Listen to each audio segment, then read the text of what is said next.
Hello, hello, hello. My name is Micah, and today I'm going to talk to you about psychological safety at the workplace. So, a little bit about myself. I'm a PhD student in business psychology. So, this topic is a little bit close to heart because it's psychology and it's at the workplace. A lot of people don't talk about, psychological safety at the workplace. There's a little bit of information out there, so I thought maybe if I shed some more light onto this topic, um, you know, people might learn something and I might probably improve something at the workplace, give or take. So, as I said, I'm a PhD student at the Chicago School of Professional Psychology. And yeah, this is going to be fun and it's going to be a journey. Let's learn together about psychological safety at the workplace. So, a little bit about the agenda. We'll begin with the idea of feeling safe and incivility, which will introduce us to what is psychological safety, anyways. Basics. And then afterwards, I'll talk about the benefits of psychological safety, and I'll also introduce you to a little bit of a workplace gauge, whereby is your workplace, is psychologically safe or unsafe, give or take, the telltale signs. What can you see? I mean, stuff like that. So, and after that, we'll talk about creating a safe psychological safety at the workplace, and there will be an activity. Uh, I hope you all enjoy this activity. So it's a fun activity, and we'll close the facilitation with a little bit of what's learned and all that stuff, and just you know, we'll talk about a lot, but it's going to be a good facilitation. So, let's feeling safe and incivility. So there's this study at Google whereby it examined multiple teams, and here's one thing that they found: uh, most of the teams that were high performing, they had this high psychological safety, whereby there was trust in the team. The consequences was voice wasn't limited among its team members. There was just that idea whereby people would engage with each other without being penalized in a way. And also, on the other hand, now we have this other study from McKinsey where, you know, what I picked up from is just a definition where, of incivility that happens. And incivility is where what happens when psychological safety and feeling safe psychologically is absent in the workplace. So, usually in these particular areas, employees tend to feel undermined, disrespected, sometimes intentionally ignored and belittled, whereby you just workers are insensitive to you. I mean, and even the leadership is just you know it feels like the leadership is not there, and most of the times you're under stress, anxiety, negative ruminations, or in that situation whereby you're thinking, did I do this right? Was it my fault? Was it their fault? If I say something, will I be blamed? How will they look at me? What are the consequences and all that? So that entire idea of incivility just creates an area of psychological, you know, unsafe and unsafe psychological workplace. That's what I meant. So that study from McKinsey and Company shed a little bit of light in that. So now let's go back to the basics. Before we jump into psychological safety and all that, we need to understand what is psychological safety. So basically, it's just a we could divide this into two words: psychological and safety. So, are you being able to show or yourself, your voice, your action, you being able to employ all those at the workplace without the fear of negative consequences, self-image or status of your career. You know, how will I look if I say something like this? How would I look if I do this? How would I look if I contribute this to the workplace? Is it safe for me to have a healthy conflict? Or maybe there'll be consequences of me saying, initiating this conflict, or like, let's say, pushing back on some ideas. So things like that, you might feel like you can push back on some ideas to create a healthy conflict that, makes the workplace better. But again, that's one thing that you have to ask yourself. So that entire picture is just what psychological safety is, that feeling in the workplace. And plus, you have to look at the workplace environment too when you're judging psychological safety. Does it make employees and your peers and even the managers feel safe to work there and express themselves? Um, Even look at yourself and your peers. Between yourselves and your peers, do you have faith that you'll be protected from social and interpersonal threats? You know, if I say something, maybe they might ding on my evaluations and I might not get promoted. And plus, so we've been looking at this in terms of feedback. Yeah. So is it safe enough to ask for feedback, seek help, you know, admit errors? So ask yourself, is it safe to admit an error, or is it more safe not to admit an error just to cover for yourself at the expense of someone else? So all these factors just define psychological safety. It's just an amalgamation of multiple factors. And so now let's move forward towards the benefits. If you have this safety, what are the benefits of psychological safety? So if you work in an area whereby psychological safety is high, it will support high performance and culture. High performance culture. Here we're talking about, diversity of ideas, healthy conflicts whereby, it's not my way, it's the highway type of deal whereby you like your way and my way, which is the better way. Let's, have a healthy debate just to promote our own ideas and our the way of functioning. No egos involved. So, and this leads to point number two. It stimulates improved collaboration, whereby people like are not afraid of kickbacks, or maybe feeling like, uh, am I good enough for this job? It's just that a contribution, constant contribution, that that helps people just to develop in this particular area without fear of the consequences. And it also encourages retention and attraction, because if if an organization has psychological safety, people stay there, they grow, they get better, and they feel at home. They don't feel threatened that their job will be taken away. They won't be promoted based on their ideas and contribution and all the stuff. And plus, it encourages a healthier mind, healthier employees and overall well-being. We're talking in terms of engagement and you know uh, think of it as Monday rolls around and you're just happy to go back to work because it's just safe there. No one is just trying to take your neck off or something. So it's just one of the things, the benefits, and it's just a top-down beneficial thing to have in the entire organization. Where if there's psychological safety, all other things will just grow from the grassroots all the way to the top, which will lead to overall benefit for the company. Now let's move forward to the other side. Now we've talked about the good. Let's to the question that is your workplace really psychologically safe? You know, maybe it is, maybe it's not.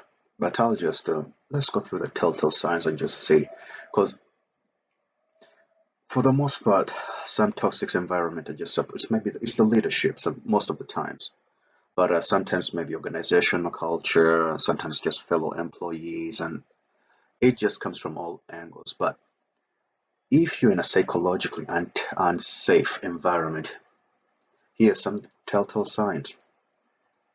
Now, one of the most common things you might see in psychologically unsafe environment is that your leadership insists on micromanagement most of the times.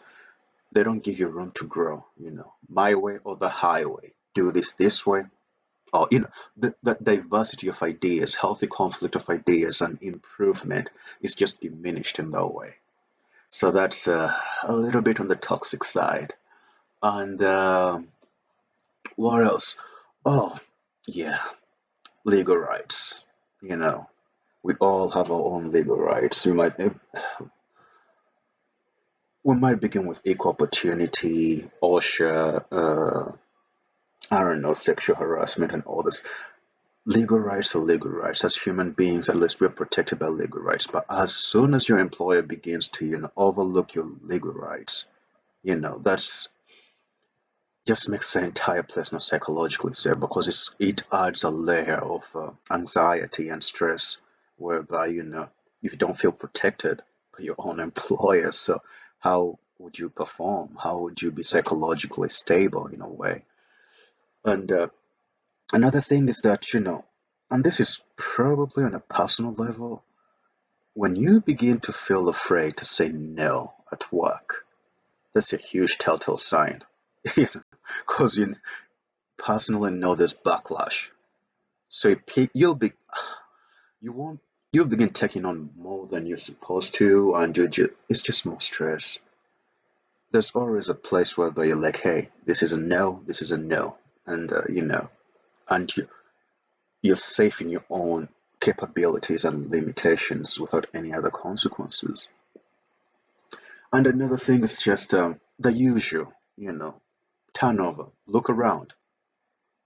If you see everyone leaving after like 3 months, if turnover after 3 months is like 60%, you have to ask some questions. Well, is it psychologically safe to remain here?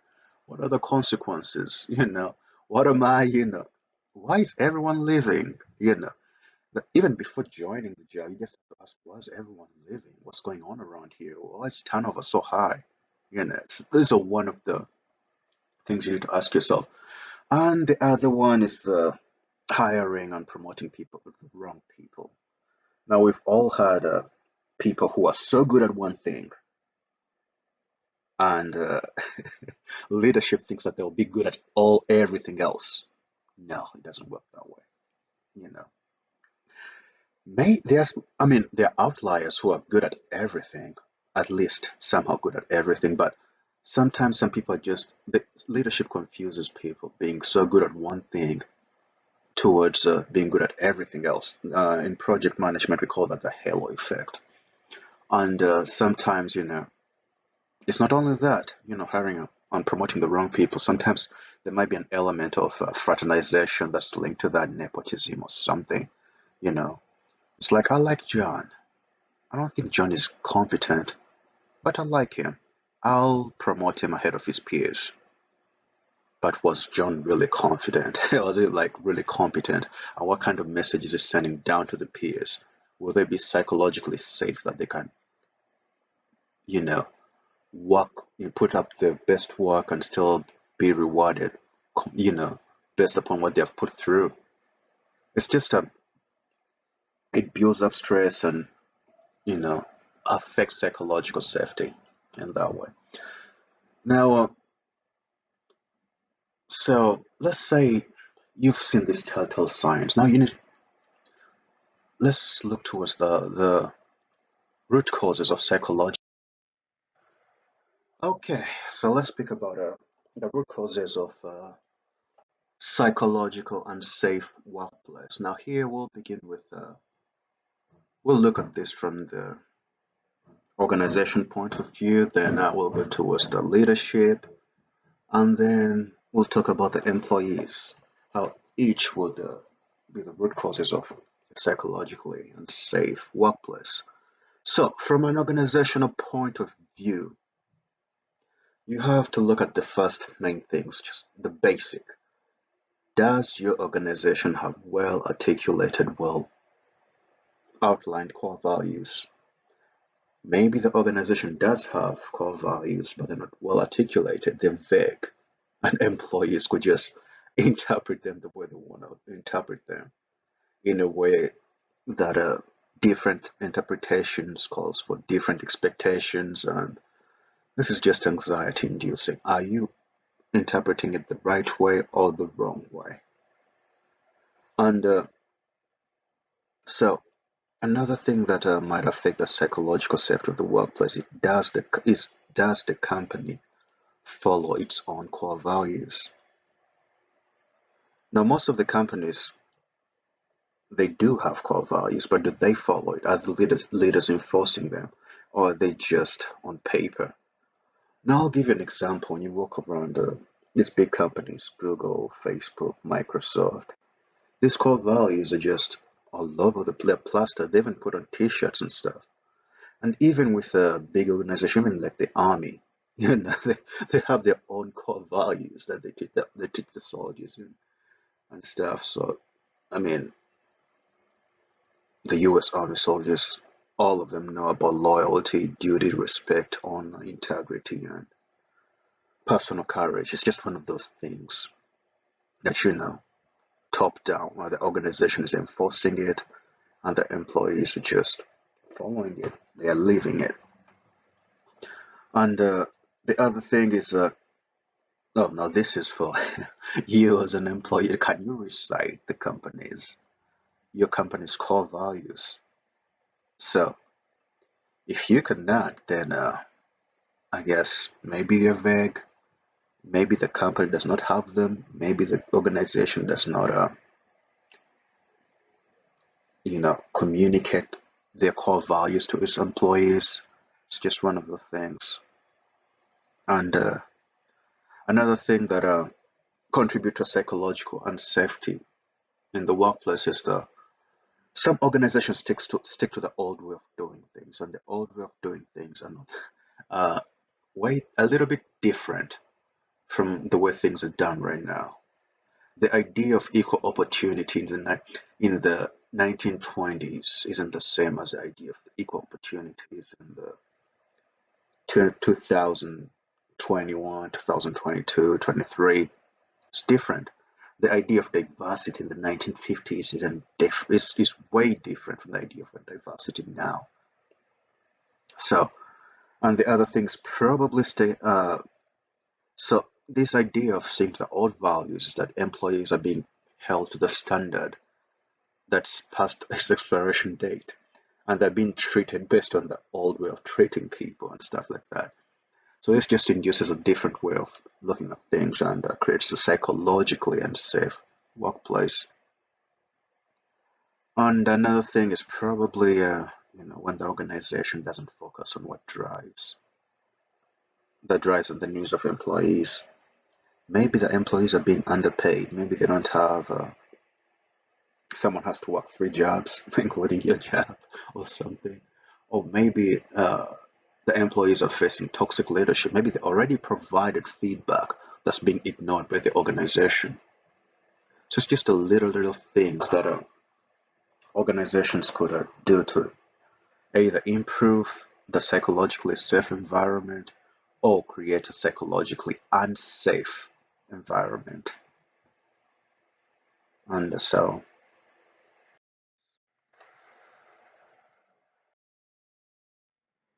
okay, so with leadership, now this is usually stems from an organizational perspective, whereby we're looking at how leaders um, fail to uphold organizational values and core values. So the values might be present, but the leaders might emulate something different, and this might cause a psychological unsafety in a way. And another thing is providing feedback. Sometimes you might receive feedback every 6 weeks, or every other day, or every other 6 months. That idea of not having structured feedback, knowing when to receive feedback, how to implement feedback, it just puts you in that state of anxiety whereby, am I doing something the correct way or the wrong way, or you know, it creates that unsafe psychological space inside your head and around the workplace because you don't know if you what you're supposed to change, when you're supposed to change it, how you're supposed to change it based on the feedback that you're receiving.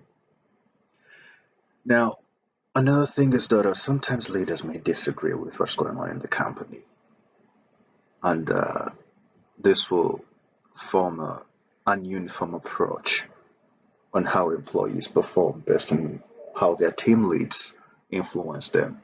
Team A might be performing based on different values than Team B, and Team B might be performing based on the company's core values, while Team C might just be tagging along. Now, these incongruities, in essence, creates this back and forth. It's just psychologically taxing. You have to do your work, then you have to navigate the political nature of how these leaders are leading their teams, and it's just too much for the employees sometimes. And another thing is just sometimes managers sympathize with other employees. You're talking in terms of, let's say John did something and the manager just pushed it under the rug. You know, maybe Jane did something and she got scrutinized more than she's supposed to. So it's just one of the things where there's ununiform leadership patterns, and also uh, this there's an element whereby managers just don't enforce the core values. They don't leave. They don't, you know, promote them within their teams, and this just create a sense whereby we're required to do this, but within our team, you can get away with it. Well, other teams that particular way. So it's not good for psychological safety because you're creating a false sense of way of operation. And another thing is just a lack of mentoring and coaching in line with organization core values, where that's like passing of the torch. It's supposed to be done this way and this way. And that's how core values are moved.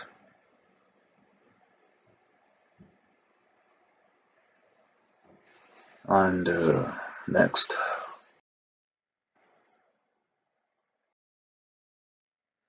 now here with employees, it's a little bit different because this is on a personal level.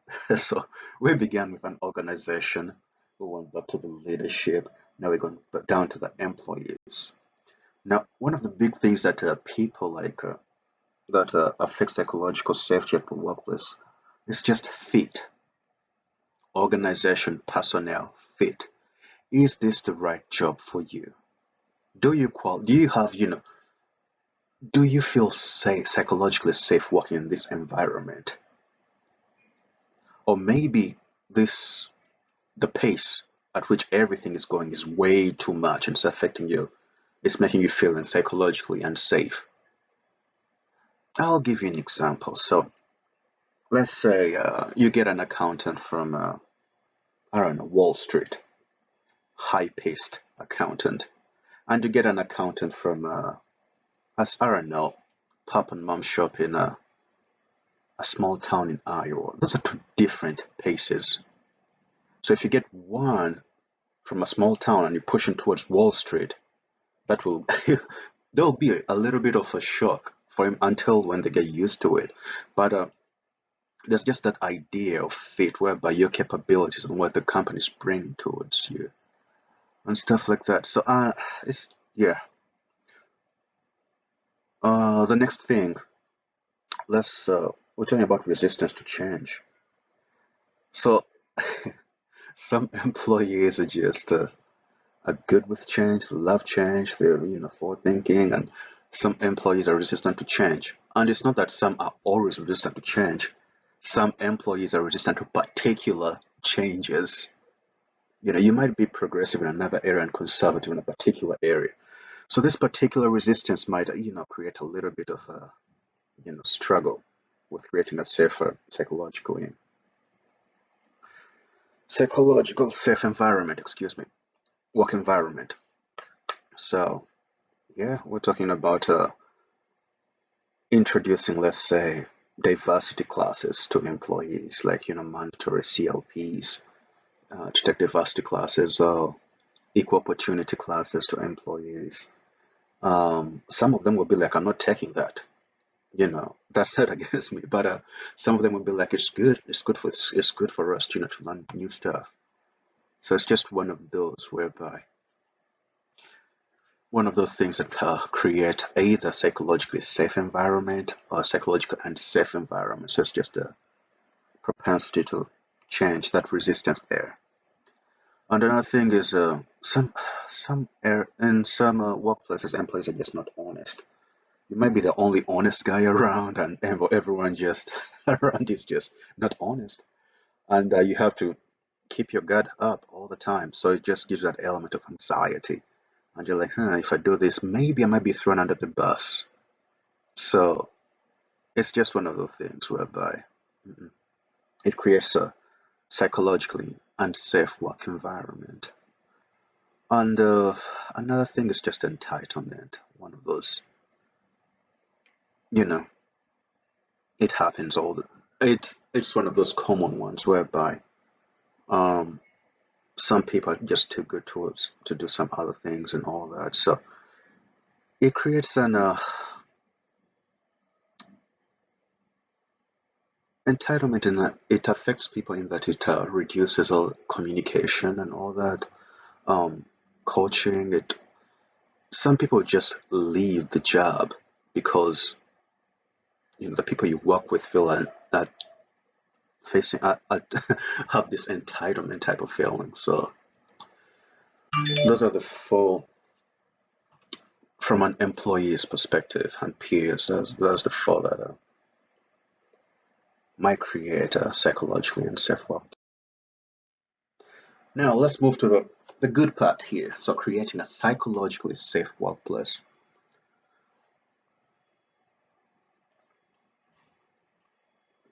And this is a psychologically safe workplace. Here we're talking about leaders and employees. How could you improve and create a psychologically safe workplace? So for leaders, the easiest way is just to demonstrate, be the beacon of psychological safety at the workplace in a way whereby you demonstrate understanding. Sometimes it's just listening and understand, to employees and acknowledging employees, you know, building trust and avoiding the blame game. And if someone has, it is just creating a safe environment. If you continuously blame everyone for everything, it's just people will begin sheltering and they'll feel unsafe to share their own ideas and how to make the workplace better. Nurture curiosity, that's a good one too, and promoting a healthy conflict. Here we're talking about in terms of ideas, in terms of way of doing things and stuff like that. So healthy conflicts will just make ways of operations better and better and better because different people have different ideas and different ideas create this entrepreneurship soup that makes a workplace better performing. And the last thing is just this the usual. Just don't operate from the standpoint of what you want. My way or the highway is just one of the wrong ideas. It's first, it just eliminates the viewpoints of other people. Secondly, you're operating from a viewpoint that you're never wrong. We're all wrong sometimes.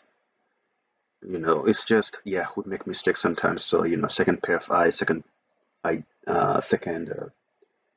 voice of ideas won't hurt anyone. So that's yeah, for the leaders and in terms of employees and peers. So just understand there's so much you can control that is being pushed your way. You know, don't try to begin the finger pointing game and the blame game. You're just making the situation worse.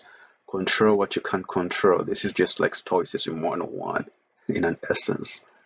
And another thing is talk to your leadership. Sometimes the leadership maybe does not know that uh, what they're doing is negatively affecting the psychology of the workplace. So, and most companies have an open door policy and just talk to your leaders, give them feedback, and some leaders take feedback seriously. So if you want the change, you know, voice out the change. It's one of the best way to do it.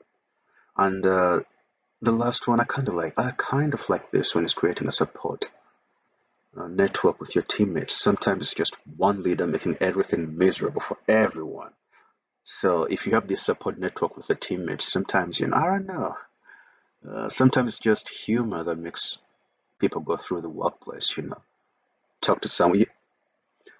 There's some there's some people who just make work better. When you work with them, it's just better. So if you just have a network of those people and you just stick together, it's just, yeah, it makes working better. And it's just a good support network. So now, now for this activity, so I'll give you background on this activity. So it was introduced by the head of industry at Google, and it's a team building activity, but it begins with your imagination. Okay, so I'm going to ask everyone to imagine a psychologically safe environment. Okay, now imagine a psychologically safe workplace.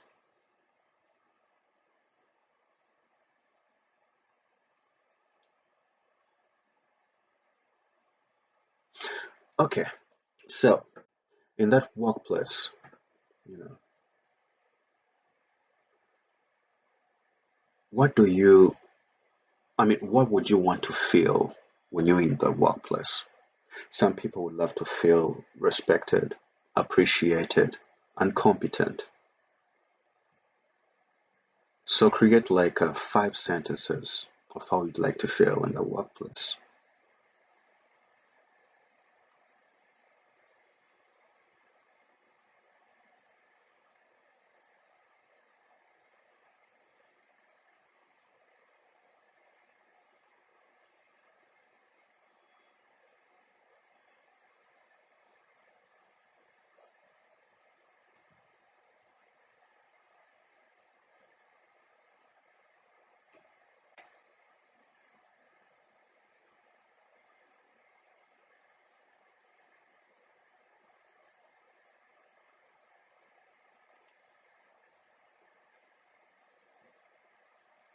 Okay, so now I would like you to reflect on on a who did what confrontational moment, excuse, that happened in a workplace.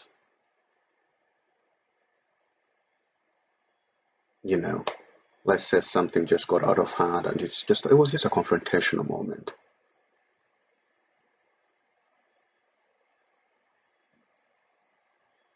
Okay, now on your 5 sentences, just like let's say, hmm, let's say my first sentence was, I would want to feel respected, appreciated, and competent. Now let's go back to that confrontational moment. You know, replace the I would want with that this person wants to feel appreciated, respected, and competent. And then at the end, add just like me. So I'll give you a couple of examples of what I did with my sentences. Okay.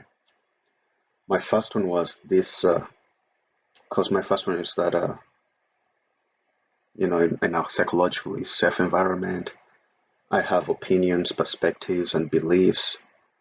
And when reflecting that confrontational moment, I just had to bring it back. This individual has opinions, perspectives, and beliefs just like me. The second sentence became, this individual has vulnerabilities, anxieties, and hopes just like me. This individual has perhaps children, family, friends who love them just like me. This individual wishes happiness, joy, and peace just like me. So the entire idea behind this is just there's a human aspect underlying the psychological safety, you know, and that's through showing support and empathy for one another, and that would increase psychological safety at the workplace. And if you take time to look through your sentences and then, you know, reflect on that confrontational moment again, I'd like you to think of if you had thought about this, what would you have done differently?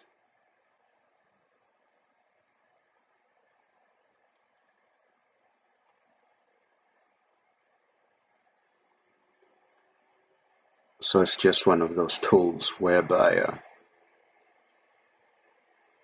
if this person has wishes for happiness, joy, and peace just like me, you know, unless it makes it's the humanity that pushes forward psychological safety and interacting with people the way you would like them to interact with you helps increase psychological safety at work.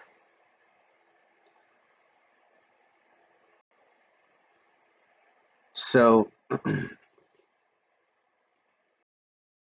all in all, creating and maintaining psychological safety in a workplace is critical, not only for employees, who are your peers, maybe leadership, and the entire organization. You're fostering engagement here. You're fostering, confidence.